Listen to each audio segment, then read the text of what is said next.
We started off at the sternum here because there was a lot of pressure in the gut. Got to get through the skin and all those membrane layers, and this is what the stomach should look like. So that's just the tissue that holds all the organs together. So it's just not sloshing around in there. Okay, so once we have enough room for us to reach the diaphragm up in here, you're gonna feel a wall of tissue up in here. If you want to stick your hand up in here. Yeah. All right, so we stuck our hand in there and we felt the wall of the diaphragm, and now we need to cut around the entire chest cavity to get, which is difficult. That broke. And what are you worried about hitting as you're doing that cut? I don't want to puncture this. Puncture that airbag thing. Yep. I got my thumb hooked in the hole that I just made. Yeah. Pulling up that tissue, but I'm pushing the rest of this stomach down, out of my way. And what I might end up doing is just skinning it all the way up through, cut through the neck to get to the esophagus. Okay. And the trachea. Basically what you end up doing is just reaching up there to the esophagus and the trachea, cutting that up, or cutting it off, grabbing the esophagus and trachea, and just pull. Yeah. Whoops. Oops, backpack. A sharp knife helps. Yeah. And cut through it. That's coming up from the stomach, right? Yeah. So we don't want that to get on the meat. Nope.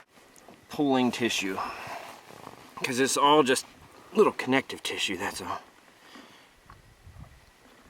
I should be able to do it. Just pull it right through. And out the other side.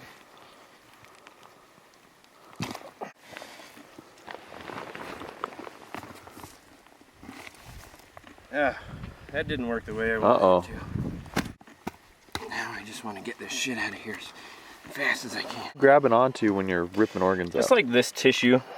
It's just like connective tissue that's connecting it to the back wall. Alright, now comes the time where I need that saw. We should cut the whole way through.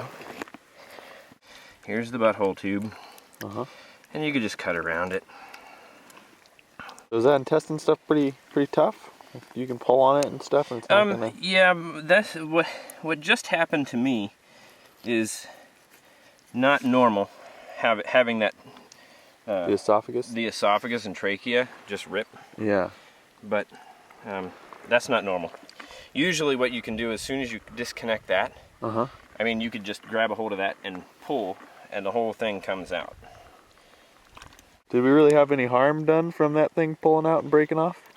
Maybe a little bit, but there's such a pool of blood in there that I think it's just gonna wash it all out. You cut where the intestine connects.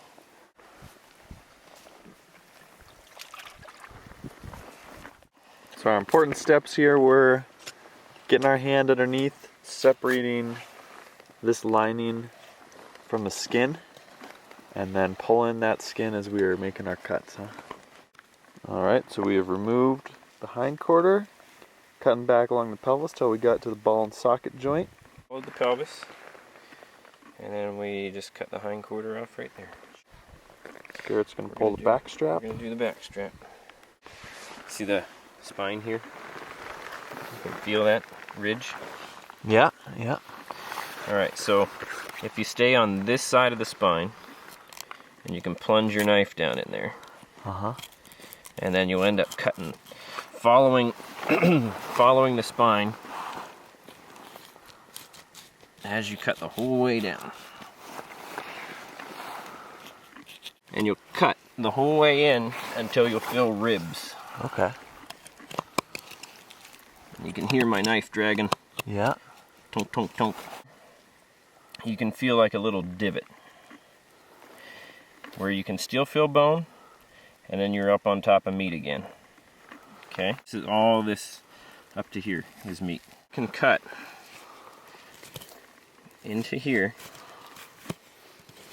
down to the rib, and then what you'll do once you get to the rib is you'll go follow the rib, use the rib as your guide to get to your other cut. Rib. Yeah. Rib. I'm going to end up taking this shoulder the whole way back like this, so I'll just end my back strap right here.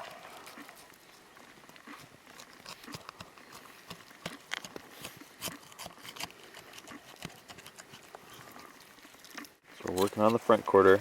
Strap has been removed, started to be removed, and now we're following that same cut.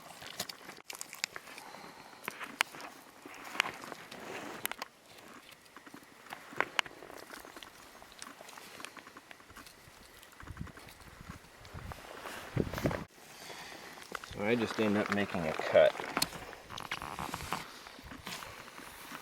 the whole way around. But we could just cut the whole way down through here.